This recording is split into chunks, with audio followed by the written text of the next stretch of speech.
This is Michael Tucker, and you're watching the new Legends on Deck podcast with host Brian Koss and David Conde.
Welcome, and we are back with the Legends on Deck podcast.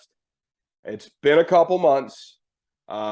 We had some severe weather here in the state of Florida, to say the least. To say the least. It worked out okay for me up here in Orlando, but down in Cape Coral and Fort Myers area, you guys got hit pretty hard, didn't you? Yeah, when we our last episode was 17 with TJ Rivera, and we were on a roll, and it was like, man, this is exciting. We're getting back, we're getting all these great guests on the show, and I think we had a couple of them scheduled, and then we knew the storm was coming. I was like, man, we'll be gone for a week, and we'll be no problem. Little did we know that it shifted our way, and I had a direct eye over my house. We actually weren't here.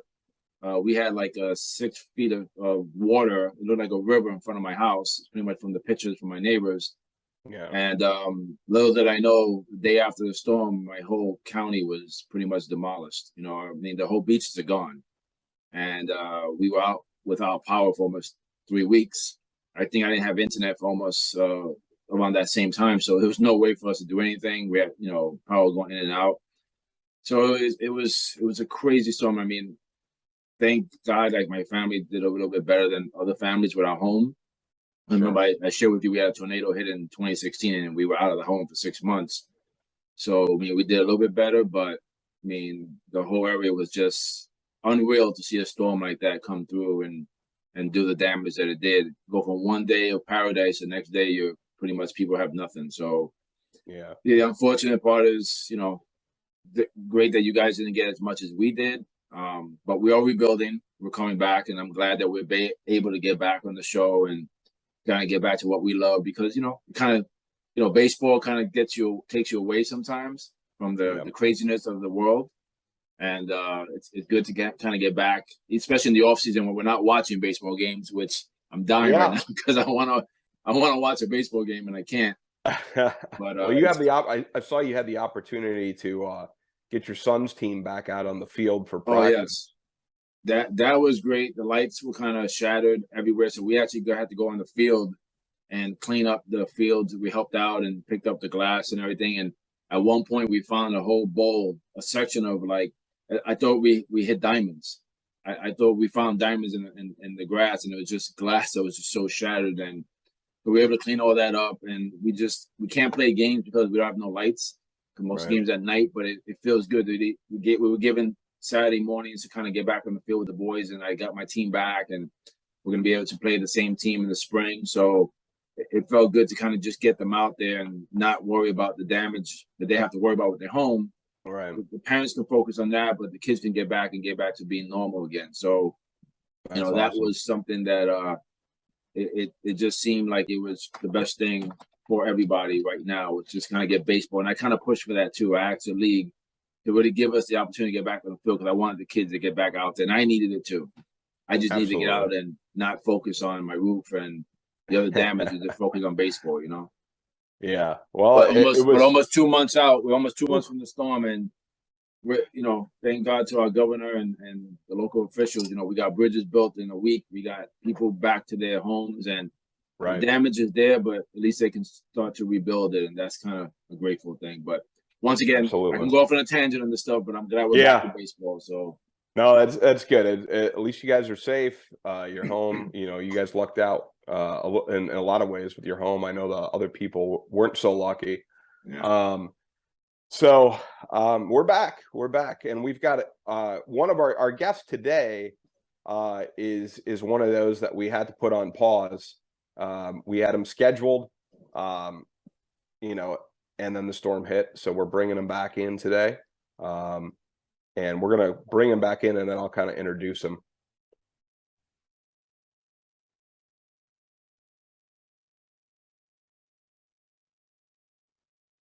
Here we go. There he is. Hey, Jim. Good morning, guys. Morning, Jim. How's it going up there in New Jersey? A little cold? Nicer today than it was a few days ago, but yeah, a little bit too cold for my liking. I can imagine. All right, so we're going to introduce, this is Jim Beadle. He's the Director of Business Development at 4D Motion Sports. It's a New Jersey-based company, and essentially you guys do 3D motion capture technology to improve athletic performance. Jim has a background in both baseball and in golf, and he's here today to talk to us a little about how 4D Motion Sports as a company is transforming the science and changing how we approach baseball and softball specifically. So welcome, Jim. Well, I appreciate it, guys. Thank you. I look forward to today. Thanks for having me. Well, I appreciate you being on our first guest back since this crazy time we've been off. You know, we shared how the storm, I'm in Cape Coral, so the storm really wiped us out. And it kind of took us without power. I mean, it was something I never thought. I mean, I had a tornado hit in 2016 that I had no house for 6 months. We were thankful enough to be able to live in our home, but the damage around was just, pictures don't do justice. You know, when the people say that and you come in person and you see something that's true, it was just crazy. So I'm kind of glad that we're able to do this. I thank you for kind of being our first guest back. Kind of just jumping in the first question. Your life in baseball, okay? Kind of share with us a little bit of your background and relationship of the game. You know, did you grow up in it? Did you play it? How long did you play? And, you know, how did you really get involved in what you're doing now? That's I guess a typical American boy story, right? We all played sports growing up. You know, a wide variety of sports. I was never just a single sport athlete. So when I got to high school, I was playing baseball, basketball, and soccer. Went to college. I played baseball in college. I played for a guy by the name of Dave Jouse. Dave's been in the big leagues now for, oh gosh, I'll date myself, 20 plus years. He's down in the Dominican League coaching one of the teams in the DR. He's with the Nationals last year. He was with the Mets, spent the majority of his career with the Pirates. Extremely knowledgeable man about baseball. I learned more from him than I learned from anybody. Still good friends today. So when I was playing ball in college, I got hurt my junior year, and pretty much that's the end of someone's career when you go to a really small school. I was at a small school. I wasn't very mature when I went to college physically nor mentally. So you know, I got out of college and I needed something else to do. So I started to play golf. Fell in love with the sport. Became a golf pro in about 5 years after college, 4 or 5 years after college, became a golf pro. Started to learn how to teach the game, and ran into my first 3D motion capture product. I believed it was the future of instruction, and it showed me things that I always thought were true. I was always told were untrue. Coming from a different rotational sport, I always thought golf was very similar to baseball. Everybody told me it was a completely different swing. Now we know it's not. It's the same swing on a different plane. So I was working as a club pro, and the company that I had purchased the 3D motion capture system from approached me and asked me if I wanted to come on board and do sales. And I said, as long as we get into baseball, I'm in. They agreed, and here we are today. That's awesome. It's awesome that you said that the golf swing and the baseball swing are the same, because I still can't hit a golf ball. I can hit a baseball as far as, maybe I can still hit a baseball pretty far today, but I literally go to I forget that driving range that's over here, and my kids can hit the ball as far as they want, and my ball goes nowhere. It literally just either I don't hit it, or it just, and my whole mechanics are off. So that's a simple 5-minute correction. Really awesome. I'm gonna have to come to Jersey because I need to start playing golf. No, I'll come to Florida. It's too cold up here. Yeah. So actually, that actually made me think of a different question. So you, real quick, the golf swing versus baseball swing. So one of the things that I've always heard from people, parents, things like that, baseball players, right? So they would say, "Oh, I don't want my kid to play golf because they're going to mess up their baseball swing." Or I don't want my kid to swing a golf club, because it's a common myth that I've heard. I never found it to be true, but are you saying it's not true? It is not true. Okay, good. Because I feel like I'm right now. If you look at the sequencing of the body from golf to baseball to hockey to quarterbacks to pitchers, the way they sequence their body parts is the exact same. It starts from the ground, works up through the pelvis, through the chest, through the arm, out to the, let's call it an instrument, right? It doesn't matter what that instrument is. And the kinematic sequence is there for a reason. It's building speed, one segment on top of the next. So if anybody has watched Dak Prescott in his warm-up routine, he goes side to side and fires his pelvis. That's what every rotational sport athlete does to create power and speed. Wow. So to me, the swings are virtually identical on completely different planes.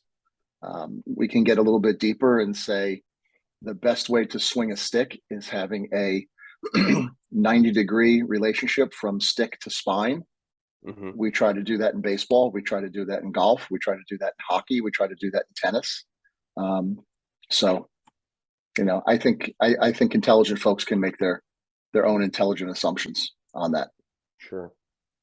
So tell us a little bit more about the 4D motion capture product, how it relates to baseball and softball. I understand that it's being used for both hitters and for pitchers. Correct.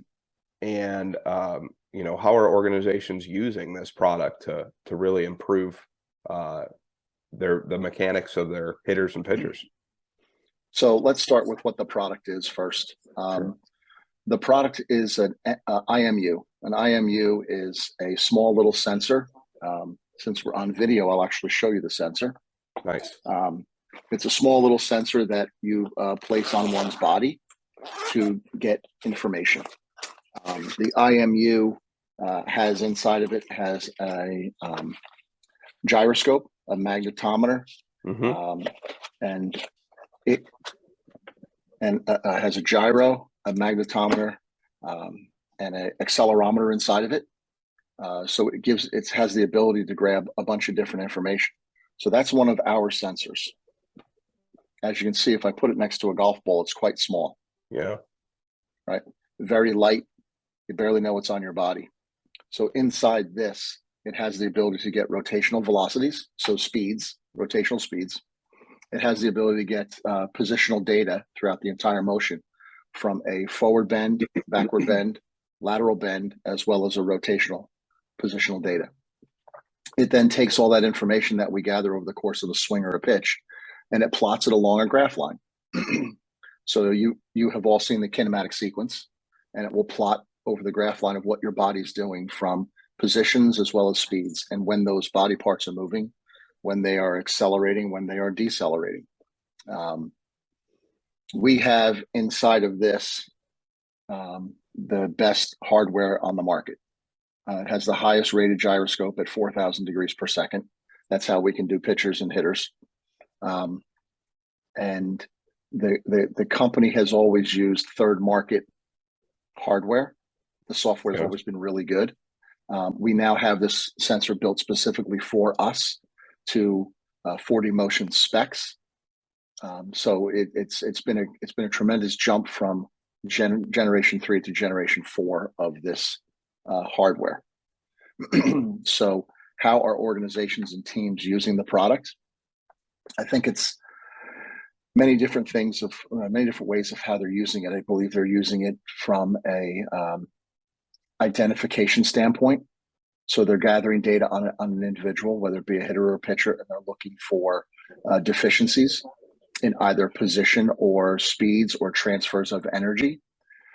They're also using it as a training tool where they can put someone into a sensor or 2 or 3 or 4, whatever they decide, and they can train them immediately on that with instant feedback of what that player is doing. And we also do biofeedback. So biofeedback uses the 3 forms of learning: the see, hear, and feel. You'll throw some sensors on, you can do some positional training with biofeedback. Biofeedback to me is really a big part of how we train athletes. So they just tape it to the body? Is there specific spot they have to tape? They have to get it to get the best read? So we have different ways of attaching this to the body. We have straps, we have belts. Okay. You can use tape. We use KT tape. We use Coban. Many different ways. For me, it's about how does the athlete like it on them. Pitchers hate to have a strap here. Yeah. They don't mind tape, but they don't want a strap. So you just kind of figure out what the athlete wants and you go from there. Got it. So I'm sorry, good. Yep, you're up, Dave. Sorry. So my understanding is that you have nearly half of MLB franchises using this 4D motion product. Can you share with us how this is impacting these teams? And in any way, are you helping the Mets? Because I need them to win games. Yes, we're helping the Mets. They're one of our clients for sure. How are we helping teams? So I don't think it's very hard for folks that follow baseball to figure out who the highly analytic clubs are and who the highly unanalytic clubs are. I don't think that's a hard thing to figure out. I think organizations are using it in a variety of ways. Organizations are using it to test their players. I consider our system basically a research grade biomechanical testing tool in a portable format. When you have clubs that have biomechanical labs where they have Burtec force plates in all of the beach batter's box, the catcher's box, the under the rubber, under the land foot, Edgertronic cameras all over the place, Yacker Tech, Kinetrax. When they have all of these things in a lab, that's not our lane. Our lane is the portable, quick, easy testing system that they can use. A lot of the affiliates are using our product. It goes on the road with the guys for testing, because we feel that if you test every week, you're going to find trends in your athletes. So from a testing standpoint, that's how some organizations are using the product. Other organizations are using the product as a teaching tool. With the ability, we have modules which are you can put it on a certain specific area of the body and teach off of a certain specific area. A lot of organizations are going to put 2 sensors on pelvic and chest and just work on separation with their athlete, whether it be a hitter or a thrower. So separation is very big, where we take the slack out of the midsection, we stretch the rubber band, so on and so forth. And other organizations are using it for biofeedback and everything in between. So I think it depends upon where you are on the spectrum of analytics, where you are on the spectrum of teaching with your athlete, as to where that organization is going with using our product. One of the really cool things is we have been given the ability and permission to use 2 of our sensors on a player in minor league baseball games. So we have in-game use approved by Major League Baseball to use our product in-game. Strap it on and they can go out and play. The data will download later. Wow. You can look at what that athlete did from running to throwing to hitting, the whole works. That's probably even more helpful to the teams in that way, because a guy might do certain reps in practice, and he may be able to work out the kinks in his swing or whatever. And in a live game situation, he may, go revert back to some of the mistakes he was making. Right. So that's a huge, I think that's got to be a huge asset to these teams. Yeah, some of the organizations prior to us getting MLB approval had been doing it inter squad and during live BP and those kinds of things. I think the whole idea of using it in game is to bring your training swing and your in-game swing closer to one another. Right. So you're more efficient. Could you say that the Mets are using your product to the best of their ability and actually getting success out of it? Because I need to figure them out and what's going on with them.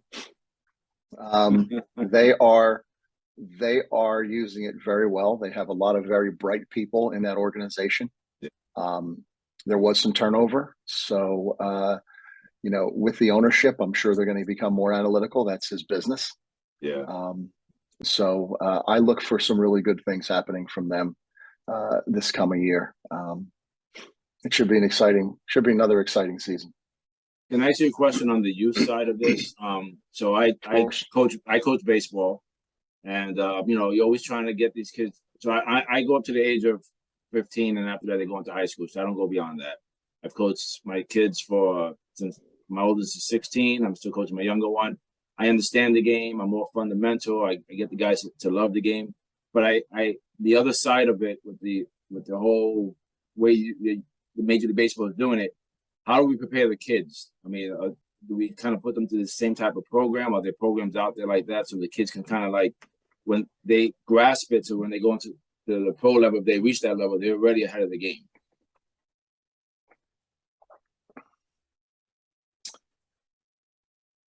I think youth tend to try to go too fast in everything that they do.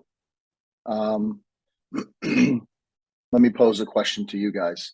Sure. In a speed aspect of the pelvis in its rotation, who has a higher velocity of pelvis amongst professional players? Single A, double A, triple A, or the big leagues? Well, I'm going to guess. Based on what you just told us before, I'm going to guess that it's the lower level guys. Correct. Yeah. Correct. They try to jump out of the gate in fourth gear. Yeah. The guys, the anxiousness and the aggressiveness. Yeah. So, and the aggressiveness comes with a price. So the younger guys tend to fire their pelvis at an extremely high rate of speed, but then don't transfer that energy to the chest properly. Then it doesn't transfer to the arm properly and out to the instrument, the bat properly. So your younger players tend to go too fast, too early, when your professional hitters tend to build almost like a wave. They build from the bottom. They get that really good solid foundation. They get that movement to go. Then they transfer that energy efficiently to the next segment, the segment above it, which is the chest. Then they transfer that energy out to the arm. So it's like a lightning bolt when it comes out to the bat. So your younger players are are high speed at the bottom and much higher than your professional hitters, but then they are much slower out at the bat. So the bat lags when the professional hitter, that bat is out there like cracking like a towel. Bam. There's a lot of really good snap at contact. So there's a big difference in how we train our kids. And I think if we can teach our kids to just segment properly, transfer energy properly, I think they're going to be ahead of the game. No, that's very good advice. So, I think what you had mentioned prior is, you could tell the difference between the teams that are really analytical heavy and the teams that are that aren't using it as much. So we're in an era, I guess, let's just say you're a baseball fan, viewer, younger person, watching the game, and kind of all these advanced statistics are being thrown at you. You got, when you talk about when you see the when they hit a home run, you'll see the StatCast box pop up, and they talk about launch angle and exit velocity. And for pitchers, they talk about spin rates and all these things. Can you tell us a little bit about maybe what these clubs are focused on? Like what kind of statistics might they be looking at? And then, how is a viewer or a younger person supposed to understand some of this terminology and the use of it? Well, the organizations have far brighter people in the front office than we are. They have some extremely intelligent analytics folks. 4D Motion does the 3D motion capture for the MLB Combine. We've done it for the last 2 years. We did it out in Pittsburgh. We did it in San Diego. We did it down in North Carolina. So we capture all the 3D data for the Combine. Okay. That information then gets pushed out to all 30 clubs. So we send that information out to the clubs in 3 different formats. We send it out in a PDF, which is a very readable, easable, digestible, understandable report that parents and kids and coaches can look at. We send it out in metrics, which are just numbers, which some of your more highly skilled coaches and some of your lower level analytic people will look at, strength and conditioning folks. And then we send it out in a raw data format, which is raw data is thousands of Excel spreadsheet cells filled with numbers from one particular swing. Then your analytics guys understand what they want to look for by dropping and dragging and highlighting and looking at certain graphs of what the body's doing. So there's 3 different formats that we send it out, and there's 3 different ways that they look at information. Your non-analytic folks are going to look for super efficient players because they know that they can't train them properly to get them better, or they will have a harder time training folks to get them better. And your super analytic teams can take chances on folks that aren't super efficient but have a good upside. So your players that are super efficient at 18, 19, 20 years old have a higher floor but a lower ceiling. And your folks the same age that are very inefficient but very good have a lower floor but a higher ceiling. So you'll watch guys that you go, wow, he shouldn't be playing professional baseball. Then 5 years later, he's in the big leagues. It's like, wow, someone did a really good job on that guy. And I think it's finding the information and getting it out of the data and finding that pink elephant in the room that's going to help a player get better and better. Wow. Yeah, no, that makes a lot of sense. You do see that too. You see these guys kind of hover in the minor league systems, and then all of a sudden they pop, and then they're on the scene and they're productive as MLB players. And like you said, you see the reverse too, the guys that come out quick and fizzle out pretty quickly too. So you always wonder, that yes, there's all kinds of reasons for something like that. There could be, psychological reasons or, whatever, but there may be a very good analytical reason for it as well. And that's what that's what they're looking for. Yeah. Why do half the players get drafted in the first round, never make the big leagues? And how do we keep our players on the field longer to be more efficient and more productive with the amount of money we're paying them? So efficiency is going to be health. If you're an inefficient mover, your potential for injury is greater than an efficient mover of the same caliber. So a lot of this is, maybe a lot of this is just, the body conditioning. that they're looking at, so that maybe they work on. So if they see something they're not doing efficiently, that then perhaps they work on a particular certain drills that may teach them to do that. So that's how they would maybe take the information that they have and say, okay, what drills, what can we do in the cage? What can we do at practice? What can we do, strength and conditioning wise to make this player reach their full potential? You're right. You're right there. It might not be in the cage. It might not be on the field. It might be in the gym. Yeah. Yeah.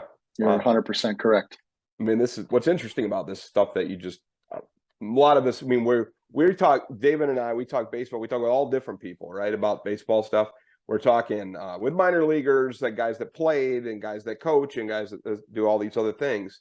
But you don't really hear some of this information is things that we don't often hear about. So it makes it it's interesting as well, because I mean, I always go back to the kids because I'm trying to you have all these kids, oh, I want to play pro, I want to play pro, and knowing so many pro ball players and knowing the journeys that they take and how difficult it is. Not everyone goes pro, but I mean, the idea to play high school, that's great. Okay, now I want to play college, that's great. But you're right. I've known ball players that have played travel since young, and then now they're burnt out, they can't go any further. And I've known kids that come on, don't play travel or don't take on that extra training, and all of a sudden out of nowhere in high school they take off, and now they're playing college ball and pros, and it's just that extra work. So some type of tool like this, I don't know if it's great for younger kids, but because I'm still understanding it, but just giving them that extra help to know if maybe they can reach their potential, if it does the system, if it does help them kind of see it. I'm not really sure there's burnout. And I say that in the nicest sense of the word. Is there actual burnout in a player, or has he just reached his genetic potential? Maybe little Johnny's genetic potential is playing freshman baseball. You don't know. But I think with the ability to get all this different technology that's out on the market, you're giving yourself the tools to be able to decide and decipher between athlete A and athlete B what that kid's genetic potential actually is. Yeah. And if, as a coach, my kid's genetic potential is AAA baseball, and I don't even get him drafted, I have failed him as a coach. If his genetic potential is a high school baseball player, a varsity baseball player, and that's it, and I get him to go play college baseball, even at a D3 level, I have made him overachieve. So is it burnout, or is it just that particular athlete has reached his genetic potential at that age? Not everybody can play in the big leagues. Yeah. And we see that. Not everybody can play college baseball. What is it? 7% of kids that play high school sports can go and play that sport at the next level. Yeah. That's a very small percentage. So if you look around at your team that has 20 kids on it, you're looking at 1.5 kids can go play college baseball. That's not a very big number. Yeah. No. So I think all the technology that's out there, we can help get these kids to their genetic potential just by understanding what data we're looking at and what we need to do to make them better. In that spirit, like, are there? We know that the MLB teams are using this stuff. So we know that they're using it throughout their development systems too, their affiliates. Are there colleges out there using it? Are there high schools out there using it? How does that work for these guys? Obviously, they don't have the budgets that an MLB team would have. Are there ways that you guys work with these groups, to allow them to use the technology or get them a package that works for them? Yeah, 100%. MLB is a different animal. Yeah. Right. MLB will come in and you'll do a demonstration for them, and they love the product and they've used it, and they'll say, okay, give me a dozen, give me 12 of them. I need X amount of training. I need this, that, and the other thing, because the checkbook's a little bit fatter than a college has. College programs won't get a dozen. Right. Your big SEC teams might get 2 or 3, and then your smaller schools will get 1. Right. a lot of it is about having the staff that can operate it and do the things that they're trying to do. So yeah, we work with, I have a school here in New Jersey, a softball school, Georgian Court College. It's a very, very small school. But I believe they led the NCAA in home runs the last couple of years. Wow. So these girls can rake. But it's a small school and they have a very small budget and they have a small system, but they use it, and they get data on their girls to see what they need to do to make these girls better. And I guess it's working. Yeah, no, that makes sense. So it's the number of the number of systems might change, right? Yes. But they're using the same stuff, but the big dogs are using strapping these things to everybody, and but yeah, you can use it in all kinds of different ways. That's great. Yeah, I was with an organization maybe a month and a half ago, right as the MILB season was getting ready to close up, and went down there. I was doing a demo for them, and we did nothing but med ball work. We did different med ball drills with sensors on the body to see what med ball drills were beneficial and which were not. And we came up with some really cool stuff. We found out some really interesting things for rotational speeds and stability work with med balls. It was quite interesting. Never put a bat in our hands. We're at a baseball stadium. Never had a bat in our hands. It was great.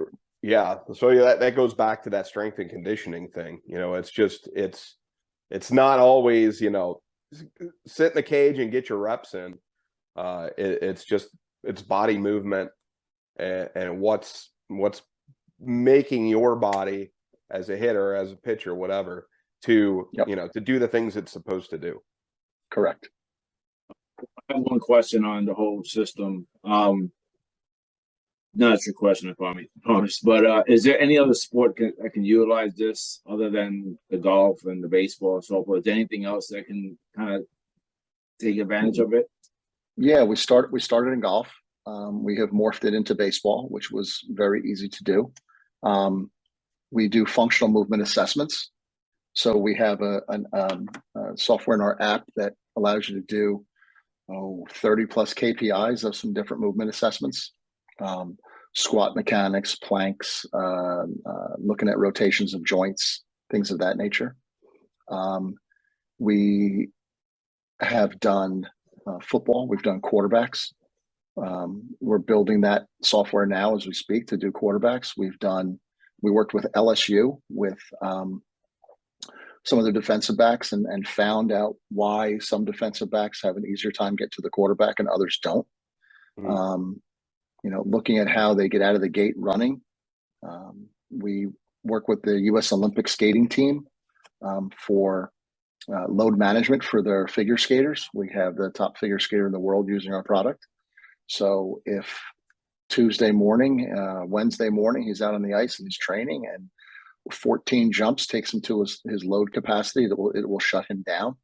And maybe Friday when he's on it, it's 24 jumps, who knows? But we use it for load management. We're getting into tennis and volleyball and things of that nature. So the system with the ability for it to be put on any part of the body, because it's very user friendly. It doesn't have specific points that it has to be positioned. It's very easy to go into other sports. Absolutely. That makes a lot of sense. Yeah, I mean, this is, in my opinion, this is some pretty cool stuff. Not stuff where David and I are used to talking about, which makes it a whole different thing. So, but this is a different level than we're on. So we're on. Yeah, we're like looking, we're like watching. We're trying to find the things out there that athletes can really utilize, and that's why we have this platform. So that this way, there's things out there that are going to help them get to that next level. Like we may not have show them, but we can present, all these great products of what you're doing. Because this is like a game changer. I didn't really realize all the stuff is going on in the background with sports, with these type of products. And you kind of wonder how, like you stated, how guys kind of continue to get better and better and better. And you hear about it, but you don't really get in-depth information as to how all of this is coming about. So this, program is awesome. To really get, these teams and that. And I was just joking before about the Mets that hopefully they're using it correctly so they can really, get everything out of it so we can continue to be successful. Because I'm waiting for that one last championship before I leave this earth. So, which hopefully won't be for a while. How old are you now? I will be 50 in May of this year, and I saw the '86 championship. I got to experience that. It was amazing. 2000 was horrible, and 15 was horrible, and hopefully this year we thought we were getting back to it. So you will have one sooner than later. Trust me. That's a good sign because my kids keep thinking you're gonna get David's hopes up. You're gonna get David's hopes up. I think you'll have one sooner than later. I really do. Yeah. They got a tough division now. The Phillies are all in, and the Braves are all in. So they're it's going to be a fun division to watch. It certainly is. But Jim, we really appreciate your time today. We love hearing about 4D motion capture. We are going to David's going to talk to you about getting there's a lot of great videos on this website that explain how this system works. We'll incorporate that into our presentation as well. So excellent. Yeah, thank you for coming on. And this was episode. I really appreciate you guys having me. It's been a lot of fun. It's great to meet both of you. Finally, a little bit more face to face. Absolutely. And David, I will be in Florida this winter. Oh, I will definitely be there for the PGA show, which is the end of January. So if you want to meet up somewhere and let me give you a live demo of the product, I'd be happy to do it. Oh, that's awesome. Yeah, definitely. We'll catch up. That'd be a great thing to see. So, yeah, it's good. It's really good. So listen, if anybody's looking for any other information on 4D motion product, they can email me directly at jim@4dmotionsports.com. Instagram is jimbeadle_3D. I don't do a lot of social media stuff, but I'm gonna start doing more.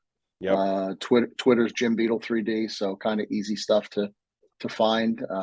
4D Motion also has an Instagram and a YouTube channel, so I implore all your folks out there, if they have any interest in, gathering more information about 3D, to find these different resources and take a peek. Absolutely. We'll definitely share your information on all our platforms and in all our contacts too. We share it out to just make sure that we get your product in front of everybody's face that we can. We certainly will. Well, it's good to be back. Good to be back. Episode 18. Jim Beadle with 4D Motion Sports. Thanks, guys. Have a happy Thanksgiving. You too. You too.